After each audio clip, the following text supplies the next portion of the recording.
Apa sih yang menyebabkan kampas kopling selip hingga cepat habis? Kadang pedal kopling keras diinjak dan kadang juga tinggi sendirinya. Padahal kampas kopling baru beberapa minggu, beberapa bulan diganti baru habis lagi sehingga transmisi harus diturunkan lagi. Itu semua terjadi karena ada penyebab, dan jika lambat menangani penyebab itu maka akan terjadi menjadi penyebab lebih besar. Di video kali ini kita akan membahas dan simak videonya sampai akhir.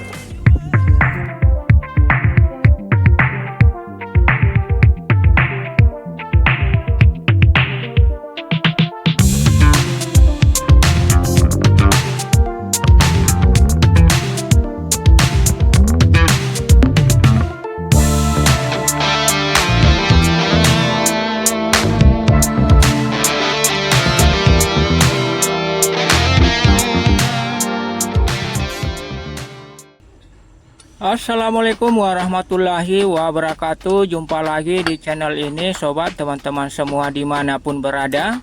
Jangan lupa hati-hati dalam bekerja karena bahaya itu ada di mana-mana. Sebelum lanjut di video kali ini, maka channel ini juga butuh support dan dukungan dari teman-teman semua dengan cara klik tombol subscribe dan aktifkan lonceng notifikasinya.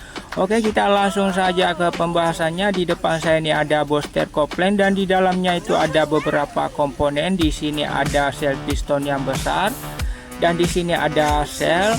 Kemudian di sini ada sel piston. Di atas ada sel piston kecil dan di sini ada karet valve sebagai buka tutup angin dari tabung. Dan sekarang kita coba menjelaskan cara kerja booster kopling ini ketika sopir menginjak pedal kopling. Dan di sini minyak akan masuk ke atas, terus ke sel piston bagian atas, kemudian terus ke karet valve di sini. Dan karet valve ini akan terbuka sehingga angin masuk lewat di pipa ini, kemudian masuk ke dalam di sel piston yang besar, terus ke depan sel piston. Kemudian sel piston ini meneruskan tenaga ke dalam transmisi kampas. Sekarang kita geser apa sih yang menyebabkan kampas kopling selip hingga cepat habis. Kadang pedal kopling keras diinjak dan kadang juga tinggi sendirinya padahal sudah disetel rendah dan kembali tinggi lagi. Kampas kopling baru beberapa minggu, beberapa bulan diganti baru habis lagi sehingga transmisi harus diturunkan lagi. Dan penyebabnya itu ada di bagian di sini. Di sini ada karet valve sebagai buka tutup angin.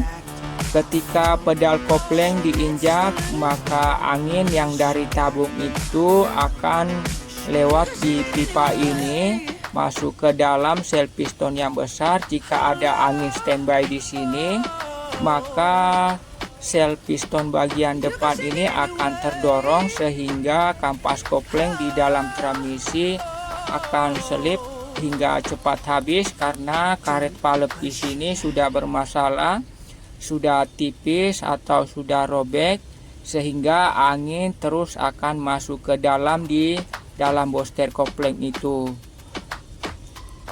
Dan di sini ada sel piston dan sel piston ini akan mendorong karet valve yang ada di depan. Dan sekarang kita coba bongkar booster kopling ini. Kita sambil lihat komponen-komponen yang ada di dalamnya seperti sel piston. Ini sel piston bagian belakang yang besar yang mendorong ke depan sampai ke dalam transmisi hingga ke kampas. Dan di sini ada beberapa sel, di sini juga ada sel. Dan di depan sini ada sel piston yang bergerak maju mundur.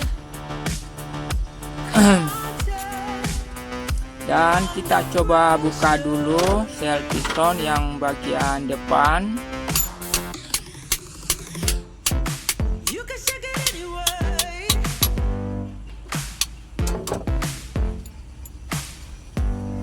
Jika sel piston yang ini bocor, kadang pedal kopling itu awalnya tinggi dan lama-lama akan rendah, teman-teman.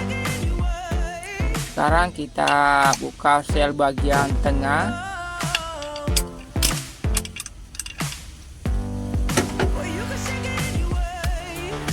Ini dia tempat selnya bagian tengah. Ini sel bagian tengah tidak bergerak, cuma diam di tempat saja.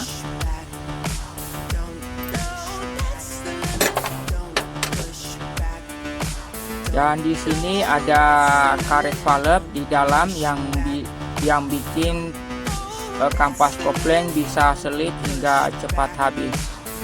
Ini dia karet valve-nya. Kalau ini sudah kalah, maka hati-hati, kampas kopling bisa selip hingga cepat habis.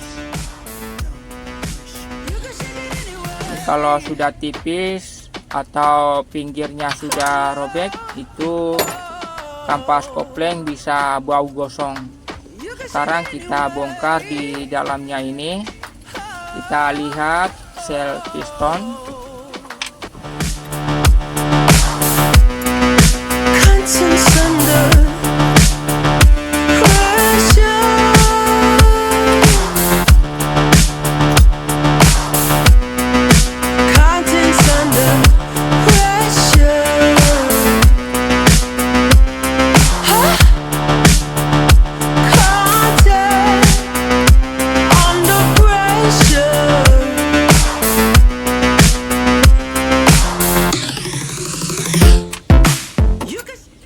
Di dalamnya ini ada sel piston yang kecil. Sel piston ini yang bekerja mendorong karet valve yang di depannya itu, sehingga angin bisa masuk ke dalam.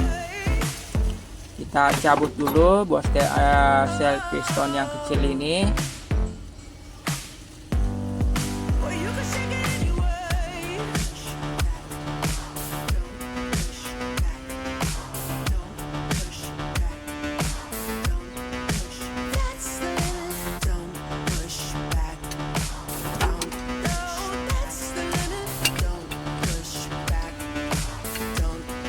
Untuk membuka sel piston bagian atas yang kecil ini harus hati-hati ya teman-teman, jangan sampai luka.